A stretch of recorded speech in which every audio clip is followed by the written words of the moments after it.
Uganda's cash-based informal economy provides a fertile environment for money laundering and terrorism financing, among other financial crimes. The country's inability to monitor formal and informal financial transactions could render it to more advanced money laundering activities. According to the 2023 National Risk Assessment Report, the two remaining action plans are still failing the country to get off the grey to blue list of the Financial Action Task Force.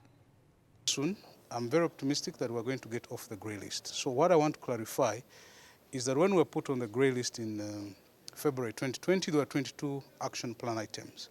Out of the 22, we have addressed 20. We're now left with 2 action plan items. And because we have done very well so far, the FATF has given us, as originally the deadline was June 2023, they have now extended it to October 2023 for us to address these 2 outstanding issues. And these 2 issues are the following. One is that we are supposed to offer trainings. FIA and other financial sector regulators are supposed to offer training to reporting entities on their obligations insofar as proliferation financing is concerned. And these trainings we have done very well. So I'm very optimistic that between the last assessment in June and by the time we meet in October, we'll have done enough to address this issue. While presenting the money laundering and the terrorism financing report, the Director of Compliance indicated that non-profit organizations are easily targeted by criminals due to their nature of raising funds to operate their services. That is why more vigilance is needed in this area. Samuel Were has acknowledged inadequate inter-agency cooperation and information sharing to support investigations. And information sharing to support investigation and prosecution of suspected terrorism financing. Most institutions of government have limited cooperation among themselves because you might find that FIA has good information which police should rely on, but they don't use this information. So we end up not mitigating what the problems should be.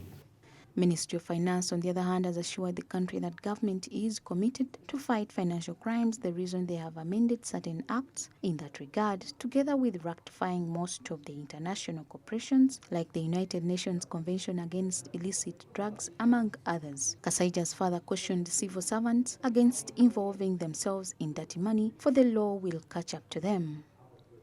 If you want to become rich and die rich, and you are admired in society, never go for something that is not yours. And some civil servants here, I'm warning you, I'm an old man, you know that very well. I'm reaching 80 years next year. Please, don't take what is not due to you. Have you heard me? That's when you will enjoy that wealth. You know, people do things, they say, banantegera. Oh, one day when you have retired somewhere, you will see police officers coming with the NPingu to catch you and say, you stole, you took what was not yours, please let's come. Collins Tugumisirize from the precious mineral business, which is one of the high-risk category for money laundering, has appealed to government to bring forward proper regulations for the industry since it is the biggest contributor to the country's exports. According to him, many reports have given the mineral business a negative connotation, the reason why some banks have refused to give them accounts, yet they contribute to the economy. We need also, because such reports sometimes give a negative connotation or image to a sector, yet it is also a valuable sector to the economy. We also believe that working closely, like with the Financial Act, needs to find ways to include minerals and not because I notice some banks are saying they cannot, if you have a mineral dealer, you cannot have an account and say this is our business.